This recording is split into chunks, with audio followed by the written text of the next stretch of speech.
Hello everyone, welcome to Anime No Mi, and thank you for joining us for another One Piece video. In today's video, we're going to talk about the end of Wano. With the end of this Wano arc in sight, we can see several important events taking place. Now, because we're in a very important moment for the history of One Piece, we are likely to have revelations of very important information from the past. We may also get to see what Wano is going to look like after the defeat of Orochi and Kaido. And we're also going to see new members that join the Straw Hats, reunions, and a whole new ruler in the Kingdom of Wano. So in today's video, we're going to talk about the events that are about to happen in the next few chapters that will close out the Wano arc, and also possible important events after the end of this major manga arc and this longest in the story of One Piece. But before we get into that, if you're new to the channel, we'd be absolutely honored if you consider leaving us a like or even subscribing with a comment letting us know what you thought of the video. It really motivates us to make more content, and if you'd like to help out the channel in a bigger way, consider sharing the video or the channel with your friends. But without further ado, let's get into this video. So friends,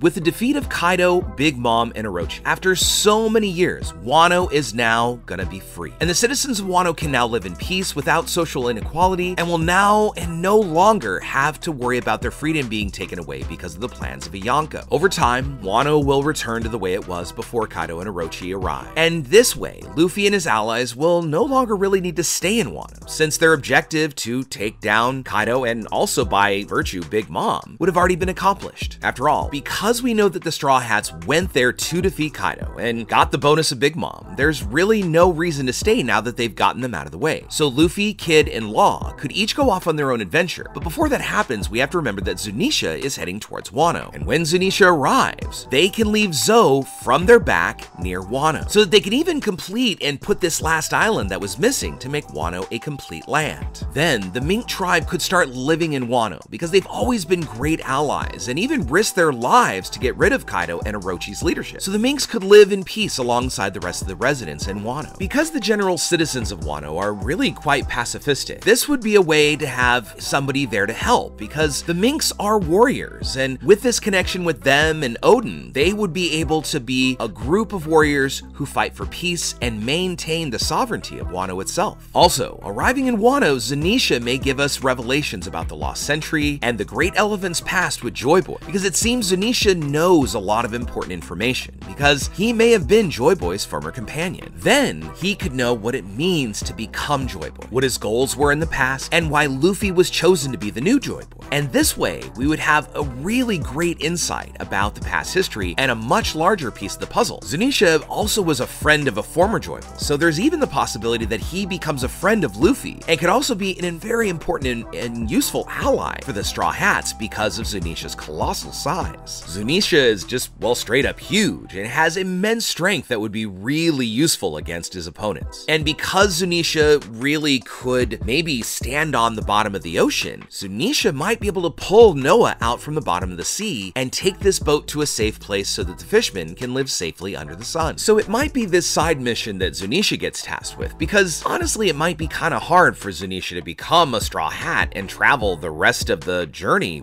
with Luffy, because it'd be difficult for the Straw Hats to go to any island without being seen, because they'd have this giant elephant in tow, so they'd always have a way for people to find their position. But we could still see a union and then a parting of ways to get bigger things done. So however it plays out, Zunisha is still going to be a very important ally for the future. And even if they're not together, somehow they're gonna help the Straw Hats when needed, because if Luffy activates Gear 5th again, he's going to be able to hear the drums of liberation coming from Luffy's heart. And whether Luffy needed help or his life was in danger, Zunisha could go where the Straw Hats were to help them. And after leaving Zou and Wano, Zunisha would no longer have really any particular goal in mind, because he may have just fulfilled the goal that he was given during the past. Now that Orochi has been defeated, Wano doesn't have someone to lead the country. So Momonosuke could be the new leader to follow in the footsteps of his father and grandfather. And the citizens of Wano would want to accept him because he is the heir. And at the beginning of the Wano arc, we saw that even though Momonosuke is just a child, he has since transformed and been aged up 20 years. So once he comes out of his giant dragon form and goes back to his human form, he would have the appearance of a 28-year-old man, the age he would be if he had not just jumped into the future. With this older appearance, it could be that Momonosuke would be much more respected by the people, as no one might trust Wano to be led by a young child samurai. But then Momonosuke would look more responsible and could be seen as a great leader, especially since it was said that he looked just like his father Oden. But Momo probably wouldn't lead Wano alone. He'd have his sister sister Hiyori, who would help her brother to maintain the peace that Odin always wished for Wano. After all, we know that Momonosuke's personality hasn't really aged up with his body, so she would be the one who would need to make the decisions. And this way, the citizens of Wano would be able to overcome all these years of suffering that they went through with Orochi and Kaido. This also opens up the possibility of Luffy officially inviting Yamato to join the crew, because as we know, Yamato wishes to be free and travel the world just like Odin did in his past. Earlier in the arc via a flashback, we saw that Yamato thought it would actually be Ace who would be responsible for saving Wano, and that it would travel the world together. But after he learned that Ace lost his life, his hopes ended. But Yamato hadn't forgot the words said by Ace. Ace said that his younger brother would soon set out to begin his own adventure, and that he would be the greatest pirate seen in the world, the only pirate who really could achieve the title of King of the Pirates. So remembering this made Yamato's hope come back again, and Yamato may have even waited hopefully until the day that Luffy arrived in Wano, so that he could defeat Kaido and give Yamato the freedom that she so dreamed of for so many years. And at which this point, Luffy could invite Yamato to be a new member of the Straw Hats. Of course, it's obvious that Yamato would not refuse this offer, thus becoming a new member of the crew, and Yamato would be able to help Luffy achieve this dream of becoming the King of the Pirates. In the end of this arc, we're also going to get a chance to see what happened to Kaido and Big Mom, if they're still alive, or if they lost their lives during the fall, and if they're still alive, or even will intend to attack Wano again, because as we all know, Luffy doesn't really take anyone's life, so Kaido very well could be alive. And we don't know if the same would happen to Big Mom. After all, she was defeated by Kid and Law, and these two pirates don't exactly have the same ideology as Luffy. And this could mean that maybe Big Mom lost her life, but that would hardly really seem to happen, because we would see her children who are still in Wano looking for her so they can take her back home. And once they got back, they would be able to review the results of this battle. And after all, during this whole confrontation, Katakuri continues to protect Whole Cake because he's not in Wano, and he may not want to see that his mother lost this confrontation against the new generation of pirates. So when he hears the news about his mother, he may get angry and want to confront Luffy, Kid, and Law, especially because it was Luffy involved, and he may want to hunt them down to get revenge for what they did to his mother, just in case Big Mom wants to continue fighting as a pirate. On the other hand, with Kaido's defeat, it's likely that his pirates might leave the crew after all of them really joined out of fear, and we'll also get to see what King's decision will be, because he put all of his hopes in Kaido, thinking that he could be Joy Boy, and the only one capable of changing the world. But Kaido's defeat proved that he is not Joy Boy, and really, he even said, and we saw in a flashback, that he said that Joy Boy would be the one to defeat him, and this makes him even less capable of changing the world. And moreover, Kaido might just choose to not be a pirate anymore, and then King would have to seek out a new motivation, and the same could happen with Queen, and possibly he might leave to go back and do more experiments, or even go to the SSG. That is, of course, if they're not all taken by the Marines that are currently approaching Wano. We also don't know if Izo's still alive after his confrontation with the CP0 members, but if he is, he will be able to reunite with Kiku. So if Izo is still alive, he would really have nowhere else to go because he's no longer part of a crew, let alone he really may not have a goal in mind. So he and Kiku may choose to stay back in Wano so that they can protect Momonosuke and his sister together. And finally, at the end of this arc, we're gonna see the farewell of Law, Luffy, and Kid. And these three pirates of the worst generation together who were able to defeat a Yonko, but now their fates may have to go on different and separate paths. There's nothing in the immediate that would unite them to go on an adventure together, so each would probably follow their own path until a new danger arose that might require this union again. Now that they've been able to defeat a Yonko, their rewards will increase dramatically, reaching or possibly even surpassing the very emperors they just defeated. It's also likely that Luffy will probably get the largest bump in his reward because he was able to defeat Kaido alone, unlike Law and Kid who had to ally themselves to defeat Big Mom. So Luffy might also be, without question, officially made a Yonko. Going back to the Marines for a second, the Marines are in Wano and we don't necessarily know what their real objectives are, but they are going towards it while Zunisha is right behind them. Even while approaching, we have to know that they are absolutely going to be passing on information to the world government. Upon arriving in Wano and seeing that Kaido and Big Mom are defeated, they're gonna see that Luffy is a great danger to the rest of the world. So they would increase his reward, maybe even immediately. Not only Luffy, but also his entire crews, because each of them accomplished great